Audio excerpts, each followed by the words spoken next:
Okay, hopefully you had a good weekend. Had a tiring weekend. I'm all sore up here because we raced go-karts yesterday and then we went roller skating. And you know what? Old and heavy is not the recipe for that. So today we're going to finish up talking a little about electric fields, and then we're going to talk about electric potential, otherwise known as voltage. Electric potential is the technical term for it, but the units are volt, and so we usually just call it the voltage based on the units. So you're used to hearing that one. The picture here says the important outcome, or an important outcome of today's work. If I have a charged particle in an electric field, we know that the whole point of an electric field is to be able to easily calculate what the force will be on the charge. And so if I have a positive charge in an electric field, what's the equation going to be for the force on the charge? Wait, can you repeat that? If I have a charged particle in an electric field, what's the equation for the force on that charge? Okay. And then the product of the charges over R squared. That would be the electric field due to a point charge. Right? And so that's a correct equation, but that's not the equation for force. That's the equation to find the electric field from a point charge. Andrew? Isn't it like E times Q or something like that? Right. The point of the electric field is to make this simple equation. The force is QE. So you have almost all of the homework assignments or homework problems that are in today, the assignment due today, are using this equation. Force is equal to QE. And then you have the other ones are using the one that DJ gave us, that for a point charge,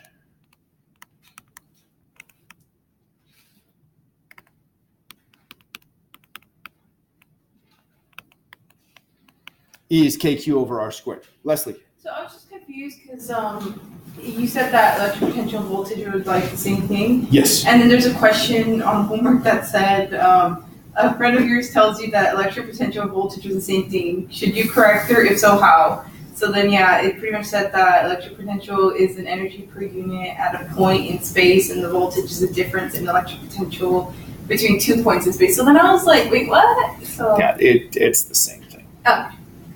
That was one of the reading quiz questions you had. Because the book keeps saying That's annoying. it's not. Yeah. It was confusing because it says like they're very similar, but they're not. They're very similar, but they're I not. think the reason it gives it as being not similar is because it's two slightly different equations. It's okay. I'm gonna just straight up disagree with the book here. Okay, because voltage is the unit of electric potential. We usually talk about the voltage difference, which is the same as the electric potential difference. But voltage doesn't mean voltage difference.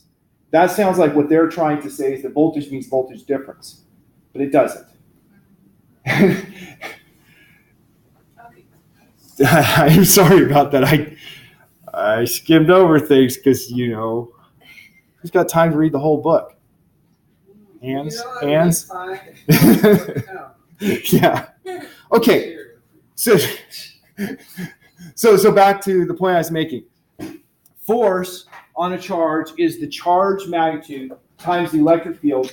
And notice it's a vector equation, so the force is in the same direction as the electric field if Q is positive.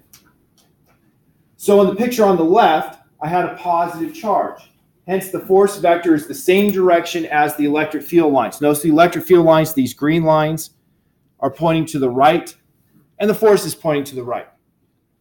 Now, let's use what we know to further identify what's going on there. We have the electric field going to the right. Where's the trick question alert. Where is the electric field the strongest between those two plates? I did give you trick question alert, right? I don't want people to be mad at me. It's what? At the locations closest to the plates.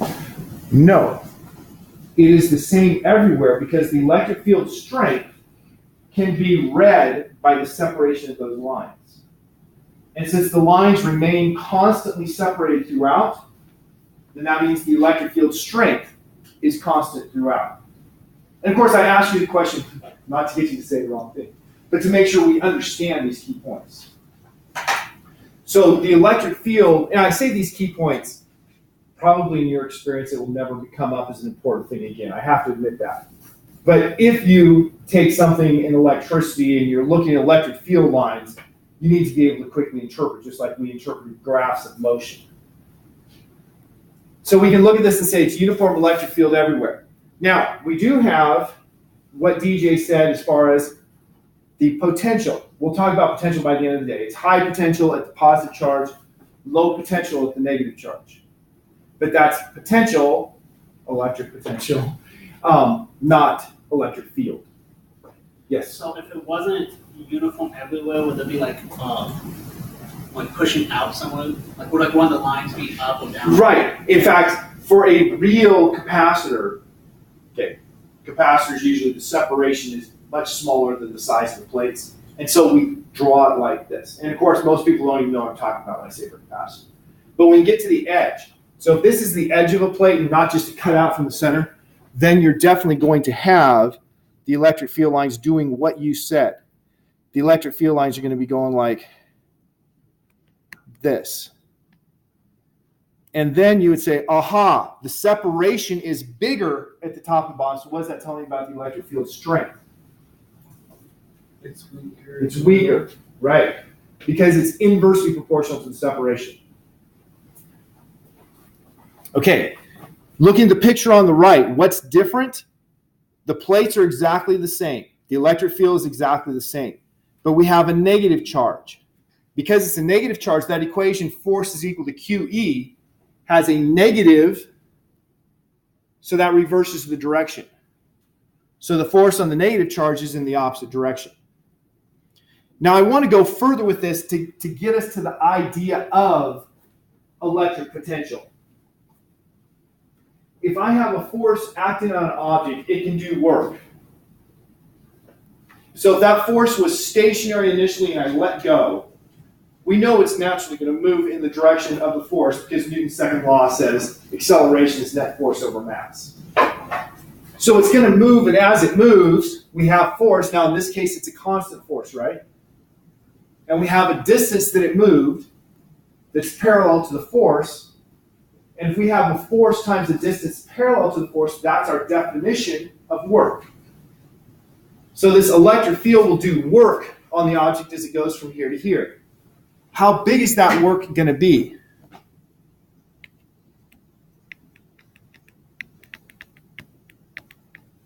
There's the definition. Work is defined as the force dotted to the change in position.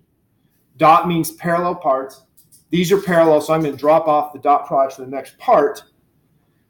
The force has a magnitude of QE. And then we have the distance it traveled, delta x. So that's the work that was done by the electric field on the charge. So if I did that work on the charge, what happened to the charges? Okay, I need to introduce something. Electric force is conservative. Conservative forces will give you back the energy, right? You do work on it, it'll give it back. And with conservative forces, we define potential energy. So we define potential energy change is equal to minus the work conservative. So if this did a work of QE delta x, then what's the change in potential energy? Right. That was not a big step, right? You just had to put the minus sign on the work and make a delta so it looks kind of like a delta. And so that's the change in potential energy. Now we've talked about gravitational potential energy, spring potential energy. This is now the electric potential energy. And then you look at the word for the title of the slide, electric potential. That's only missing one word from electric potential energy. And in fact, the electric potential energy is defined by the electric potential. Specifically, you want some confusion? The units of electric potential are volts. The symbol for electric potential is V. So the change in electric potential, so I put change in by putting the delta in front, is equal to the change in potential energy due to electric force divided by charge. So since we just worked over here on the left that the change in potential energy is minus QE delta X, then that means the change in electric potential, the voltage difference, the delta V, is equal to minus QE delta X over Q. It's just equal to minus E delta X. Oh, that worked perfectly. I kind of ran out of space there. So that is, in a nutshell, what out. Electric potential energy, and then dividing out the charge so that we're going to have a similar relationship between potential energy change and electric potential difference. And just like potential energy, the electric potential is based on its change. Right? The definition is based on its change. So that means that you can make a random offset and it doesn't affect the change. We use this factor all the time. On your automobile, you have a battery. And nominally, you have 12 volts difference between the posts. What that means is you have a certain change in energy that an electron's going to have if it goes from one post to the other. And so we have that 12-volt difference, and we, by convention, just say the one that's negative is our reference. And so when I talk about the voltage somewhere in the car, I'm going to always measure with comparison to the negative terminal. Technically, we should call that common. Almost always, we just call it ground. The reason for ground is in our houses, we drive stakes into the earth. And then we connect that to our electrical system, and that is our reference point for our electrical system. And so the ground is a stake driven into the ground's potential.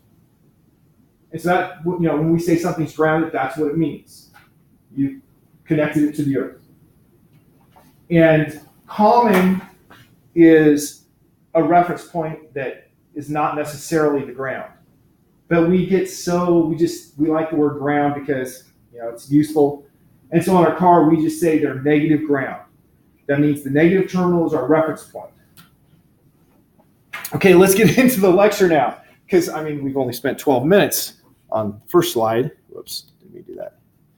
So, start off with a question.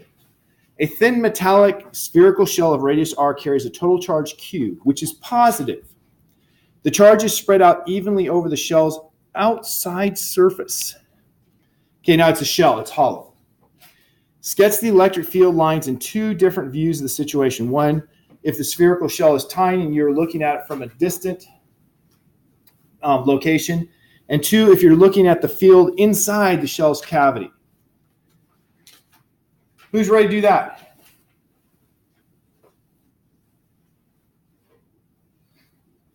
No? Well, let's start with if you're far away. If you're far away from the spherical shell, what does it look like? It looks like a tiny dot. And so if I have a charge Q that's positive and it looks like a tiny dot, what direction do the electric field lines point from a positive dot?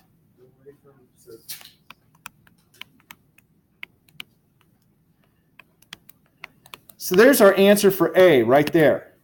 If you're far away, so it looks like a dot, then it's going to be exactly what we learned. It's going to be pointing out. No problems. Now, if you zoom in and you're still looking on the exterior, it's still going to be correct.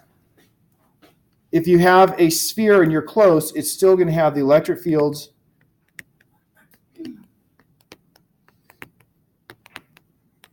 coming out everywhere perpendicular to the surface. It's actually easy to understand the direction if you think about it. If I have a conductor, the basis of a conductor is that the charges are fairly free to move about. So if I have an electric field, there's going to be a force in the particles, right? By definition. If they're uncharged particles, I should say, by definition. And if there is a force that is in a direction that the particles can move, they're going to move. So if I have a conductor, let's say it's a solid sphere, what directions can electrons move in a solid sphere?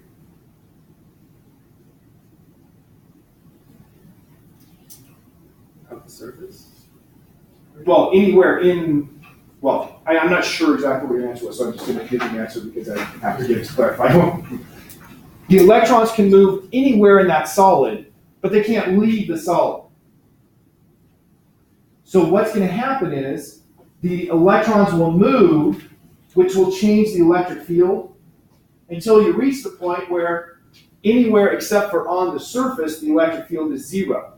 Otherwise, you'd have constant forces making the electrons move and redistribute until it was zero. So anywhere inside of a conductor, the electric field is zero. Now I have to put in the caveat, if you're in a static situation. If you have a changing situation, it's not necessarily that true. But the electric field inside of the conductor is always zero.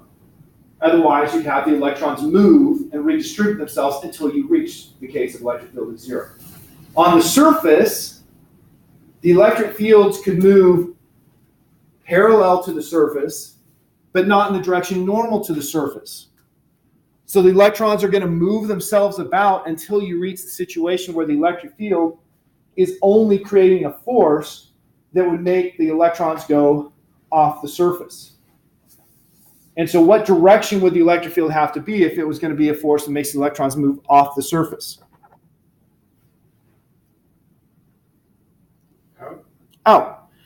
And so you're going to have the electrons distribute themselves so the electric field is always normal to the surface at every point.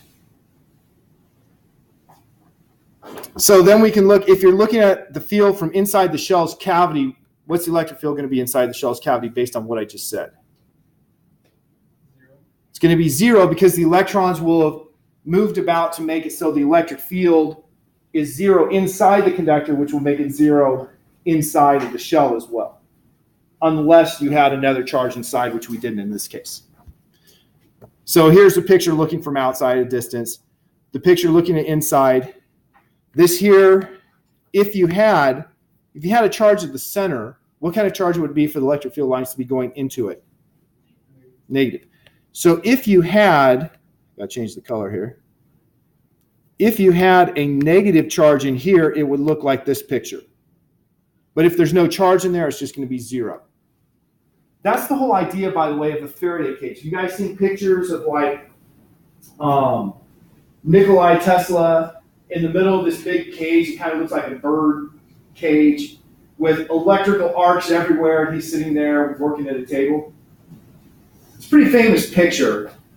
He's in what's called a Faraday cage.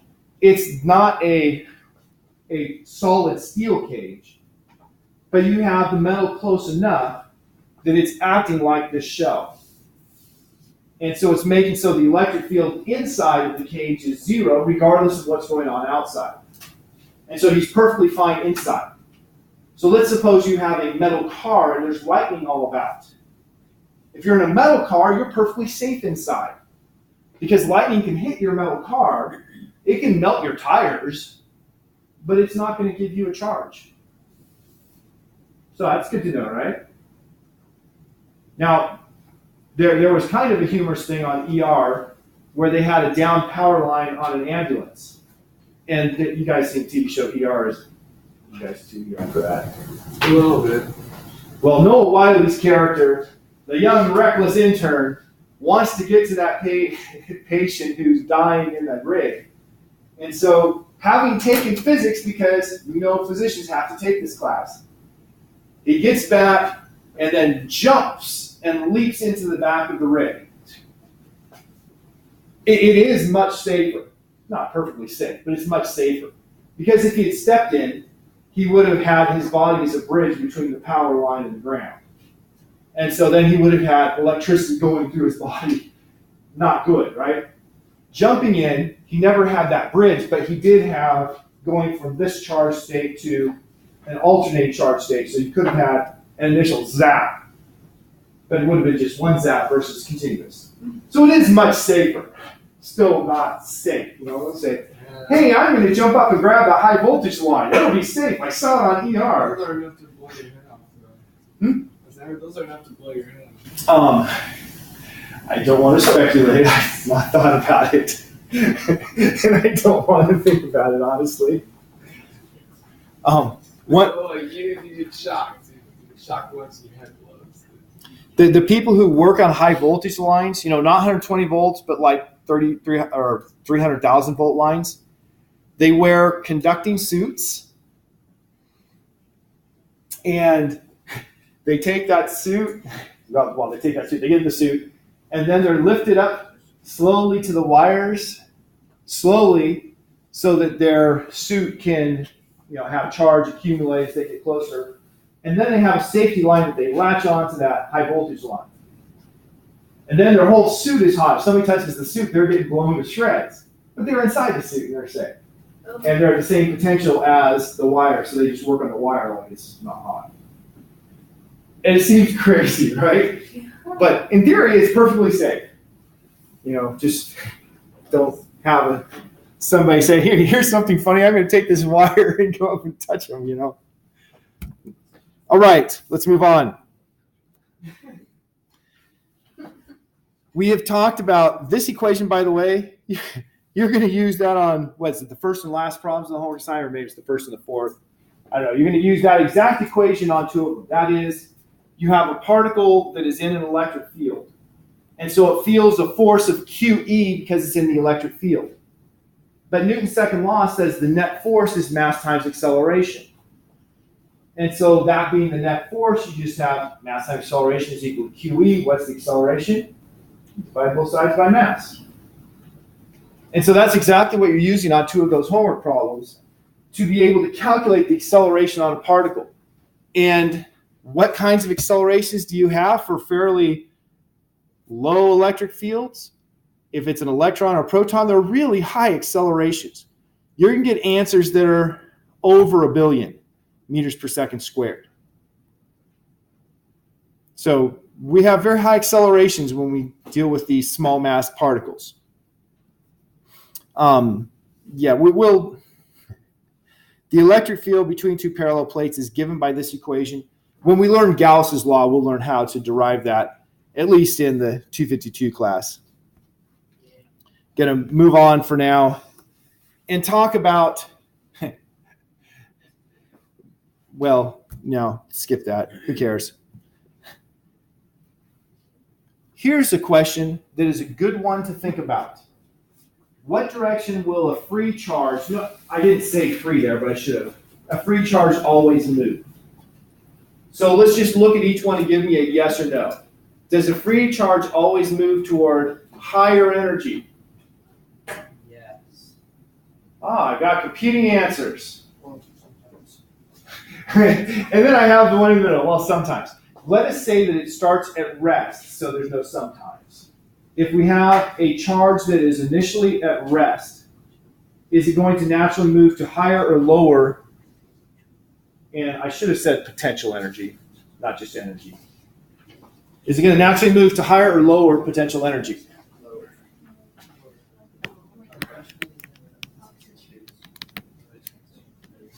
So lower, because it's going to do exactly the same physics as this thing here. I let go, it goes to lower potential energy. Why? Because we define lower potential energy as the direction that's parallel to the force. Because the force is going to do work on it, converting from potential into kinetic. So things always naturally going to go to lower potential energy. That's built into the concept of potential energy. If they're free to move, they're going to go lower potential energy. So A charged particle will always move to lower potential energy. So that means B is wrong, right? It's not going to move to higher potential. Oh, wait. A is wrong. B is right.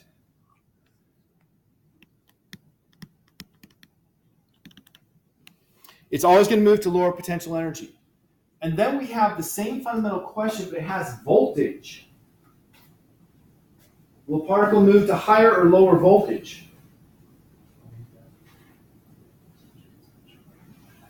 Higher voltage. Okay, you said higher. What did you say, Andrew? I said higher. You said higher too? Yeah. Anyone else? Hey, Trace is just feeling ornery.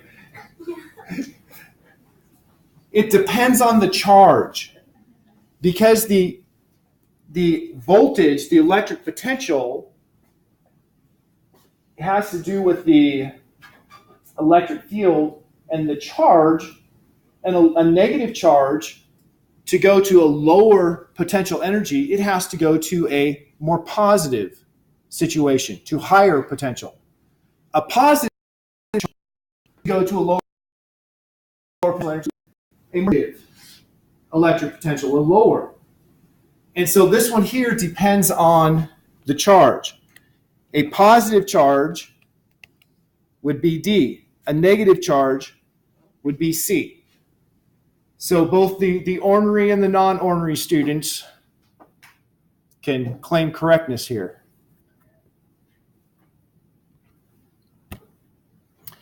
Okay, now this here is cool. This here is an app that allows me to put charges on here. And I put fixed charges on. Well, I got these 3 fixed charges. And it's drawing the electric field lines. So now I'm going to put a, quote, test charge. What's a test charge? Now those were positive fixed charges, I think, and this is a test charge. A test charge is just one that I put there for comparison. Oh, these were all negatives. Reset. So I'm going to put a fixed, oh, come on now. A fixed positive charge here. Okay, fixed negative charge there and a fixed positive charge there. You happy now? I did it right. And you see it drew the electric field lines for us. Cool, right? Electric field lines go out of the positive into the negative. Let's put one in the middle that has a different, whoops, what did I do? Well, there. Now they're not symmetrical. And so you see that you have different shapes. And then I can put a test charge and see what's going to... Yeah, what am I doing here? It's supposed to stay once I put it there. Okay. It's supposed to stay. It really is. I wonder if I have like 7 of them, because you notice the electric field stayed.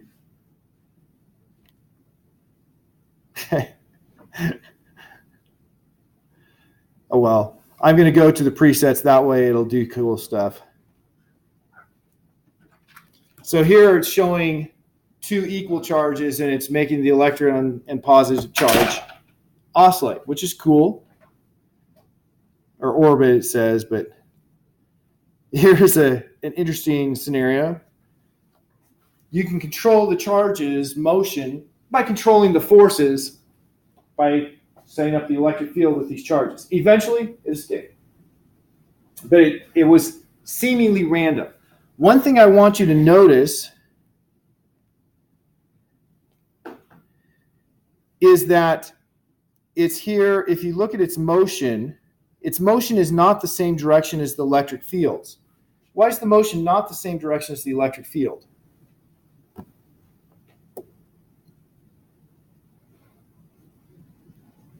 Or why might you expect it to be the same direction as the electric field? Well, it keeps getting interrupted because the paths keep diverging, but it's not.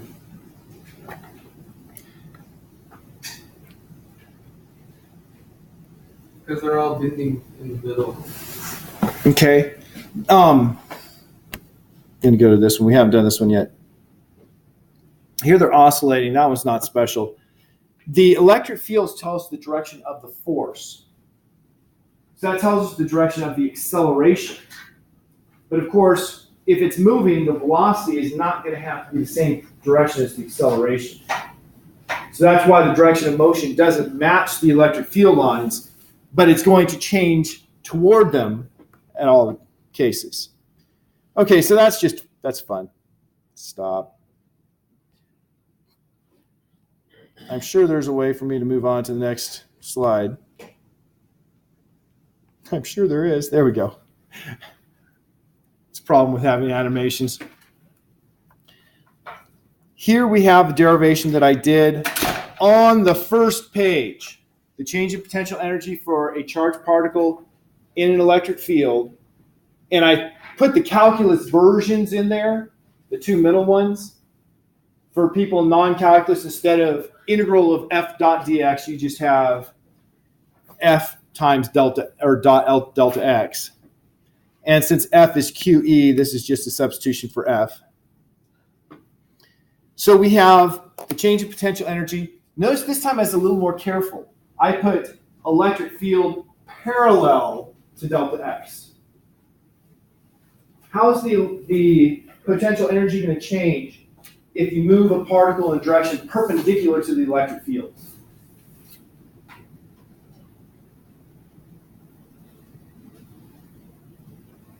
It won't, will it? It won't, because you only have change in potential energy if it's parallel. So if you're perpendicular to the force, you have no change in the electric field. And so that would be a line of constant potential energy. And so we draw those lines. We call them equipotential lines, equal potential energy. And so equipotential lines are constant voltage.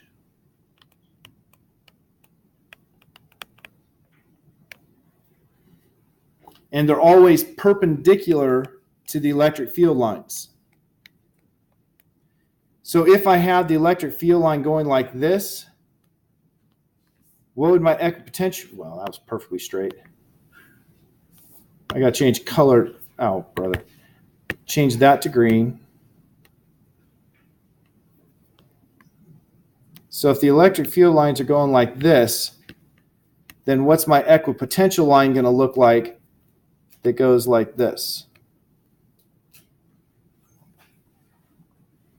Is it going to keep going straight? The answer is no. And then the question is, what direction is it going to curve?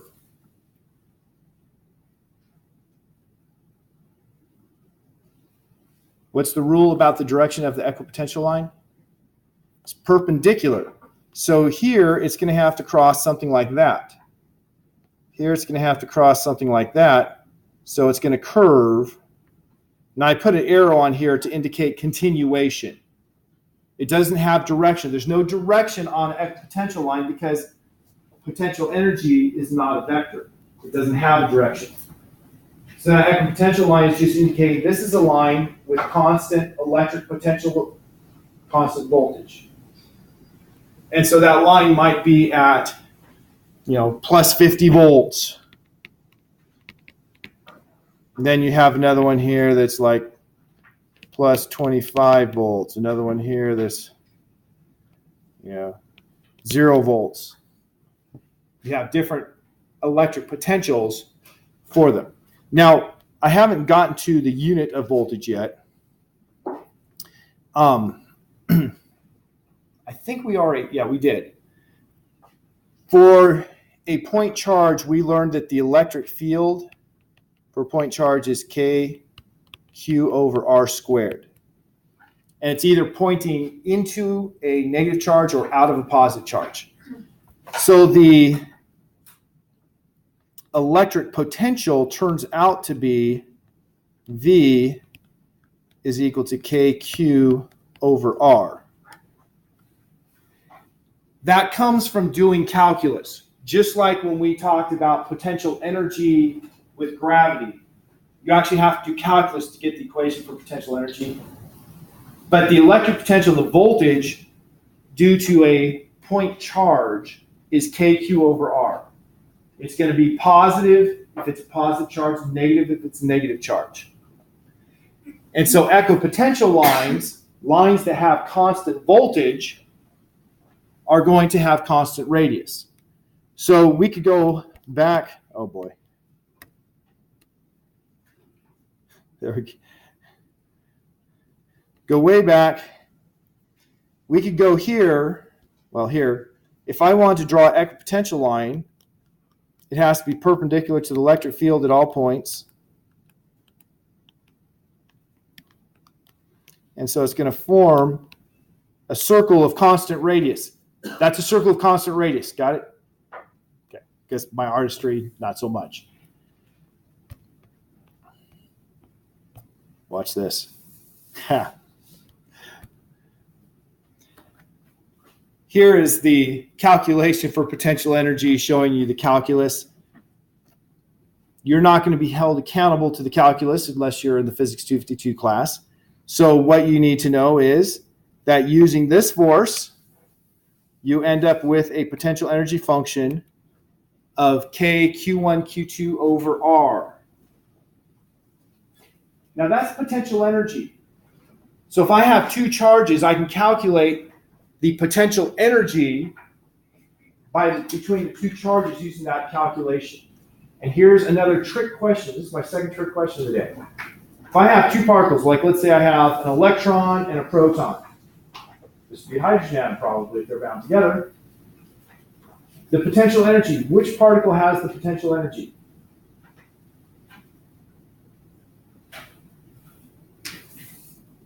Electron. We usually talk about it like it's the electron in chemistry. But the fact is, it's an energy for the combination of the two. It's not held by either one, it's held by both. If I take the electron away, it's zero. Bring it in, the energy between them. If it's an electron and a proton, what direction does the energy go if I bring them together? To the electron. I mean, does it go positive or negative?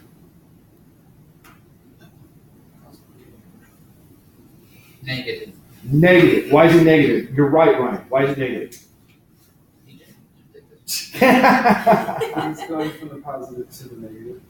Not because it's going from the positive to negative, because it's K Q1 Q2 over R. Q1, let's say Q1 is the proton, that's positive. Q2 is the electron, that's negative. Positive times negative is negative. So the potential energy for the proton-electron system is negative. Now I have in an atom, there's going to be some kinetic energy for the electron as well. Kinetic energy is always positive.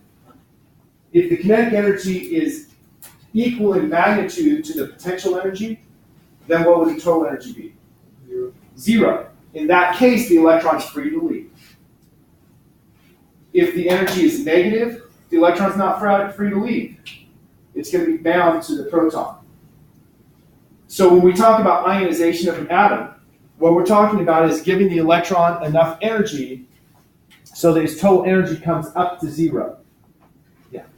I have a question about the integral. Yeah. Why is it not negative KQ1, Q2 over F plus? There's a negative out front. Okay. This is a question that most of you, of course, are going to say, what, why, wait. Okay, notice there's a minus sign here. We have the integral of 1 over r squared dr. So integral of 1 over r squared dr, that's the same as the integral of r to the minus 2 dr. So you raise the power by 1, and then you divide by the new power. And so this minus sign here and this minus sign here combine to give it a positive. Okay. Everyone else, sorry, but he asked a good question. It's best to answer now rather than say wait until tomorrow, and if we all remember, we'll answer it. So here's some graphs of potential energy. Notice here I have the symbol U.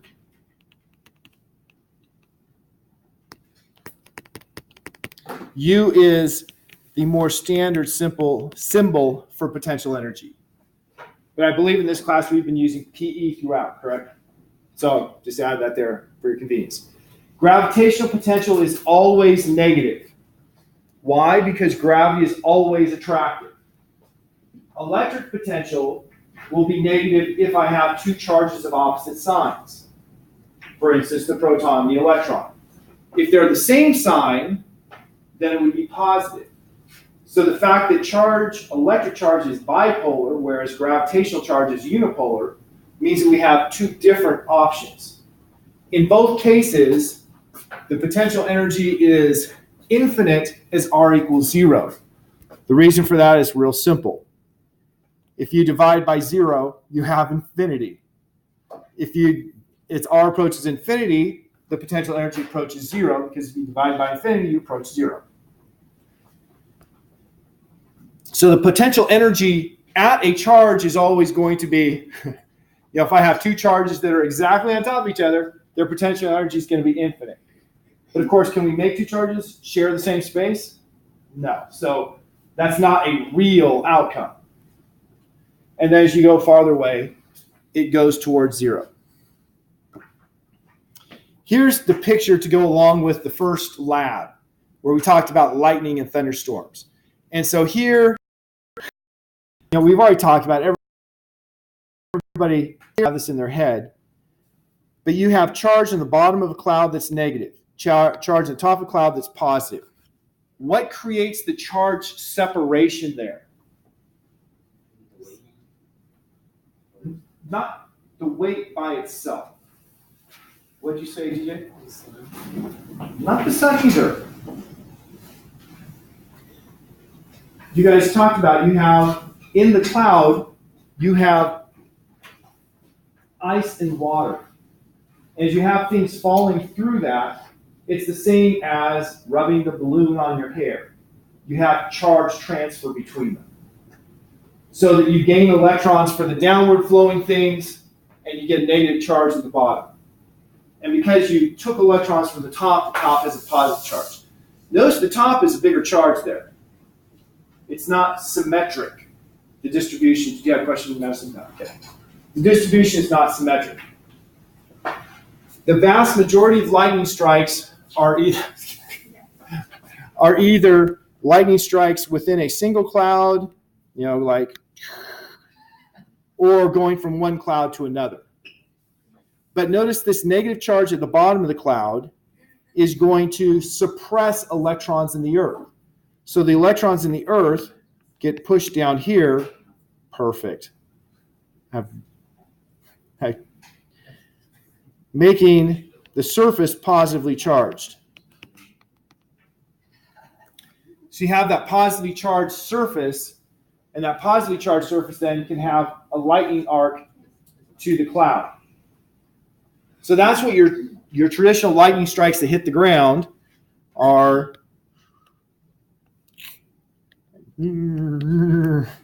I love watching slow motion videos of lightning strikes because you see the streamers coming, and then when you have the arc, it's really big, and often it arcs more than once. So you have I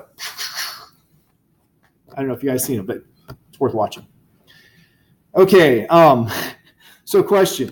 Was the electric potential energy of these charges, assuming that U equals 0 when the two charges are infinitely far apart? How do I calculate that potential energy?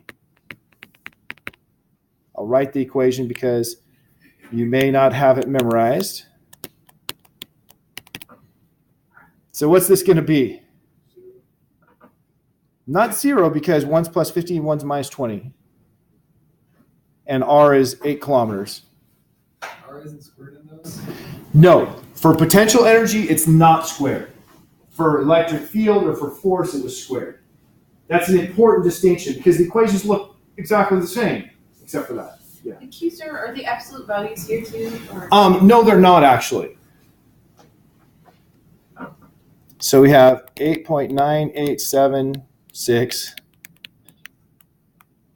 I looked it up by now. Newton meters squared per coulomb squared times Q1, 50 coulombs, times Q2, minus 20 coulombs. Conveniently enough, 5 times 2 is 10. So that's 1,000 there in the numerator, minus 1,000. and then divided by 8,000 meters. So that's 1/8. 8.9876 times 10 to the 9th divided by 8 is approximately 1.123 times 10 to the 9. So let's just put that. What are the units going to be?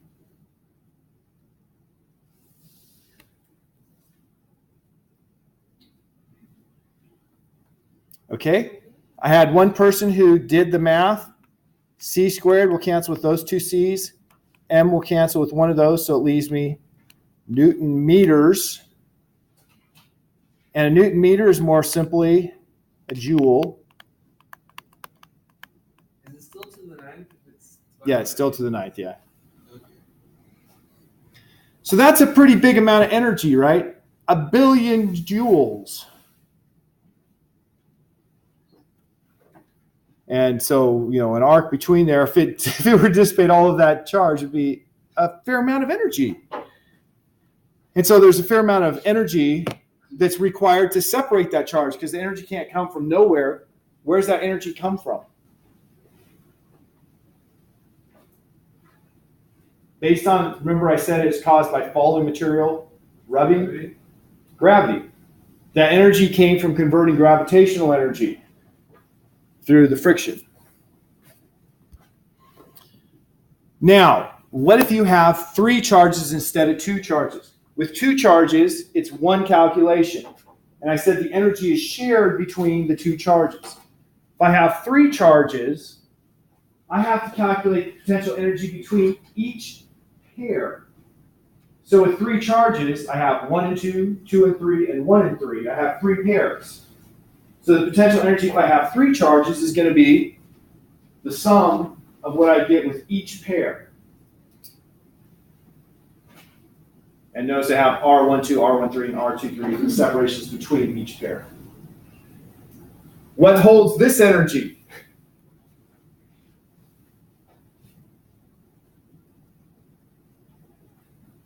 The only answer you can give is it's shared between the system again. So if I have a helium atom with a nucleus that has a charge of +2 and 2 electrons each with a charge of -1, the total potential energy is shared between the entire atom. It's not held by this electron or that electron or the proton. The radius at the bottom is the combination of both charges.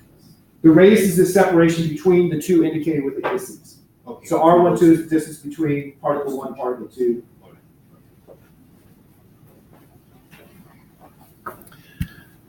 Okay. Find the electric potential energy for the ray of charge as shown here. Well, this is just practical, put in the numbers.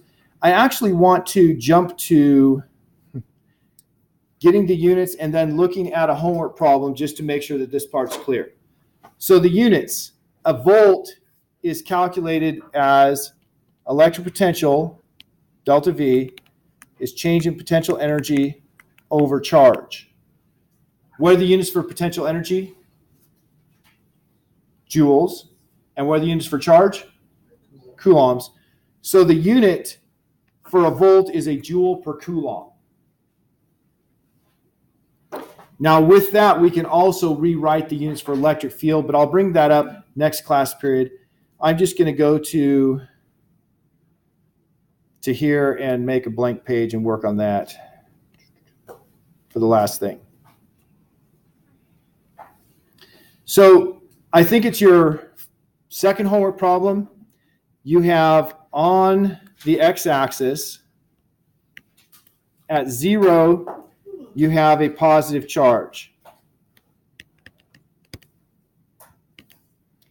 And out at some position P, you have a negative charge. And it asks you where on the x-axis could you have an electric potential,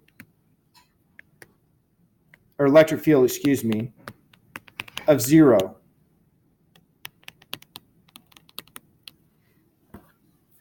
The first thing I want to do is to just draw a graph to help you understand how this is going to work. You have the electric field due to a point charge is KQ over R squared. And if it's a positive charge, what direction does the electric field point? Out. And so I'm going to consider the top here out and the bottom in. Or not out and in. The top to the right and the bottom to the left. So for charge Q1, because it points out, if you're on the right-hand side, it's going to be to the right. If you're on the left-hand side, it's to the left. And so I'm going to have the electric field is going to be going like this. So that's E1 is equal to K Q1 over X squared. And on the other side is going like this.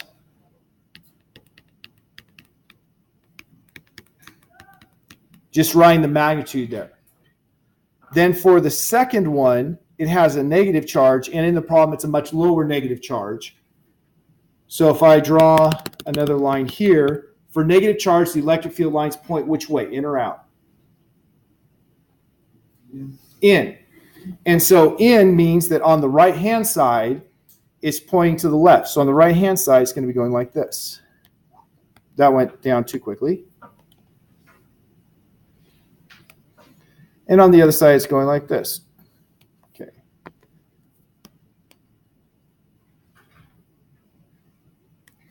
Now, why did the green line drop so much quicker than the black line? It's because Q1 magnitude was greater than Q2 magnitude. So that's why there's a difference. And now you look at this and you say, where's the only place where I can have the sum of the green plus the black being 0? If you add them up, you're going to see the total is always going to be like that. Wait a minute. Not like that.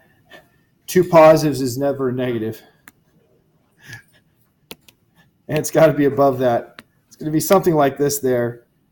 And then here it's going to go like that. So the only place where they could cross over, and my graph is horrible, would be out here. And looking at my graph, based on my graph, it'd be something like, well, around here where they would cross over. And then the second part is to find that location. Okay, we're out of time. Just want to make sure you had a good graphical understanding of that problem.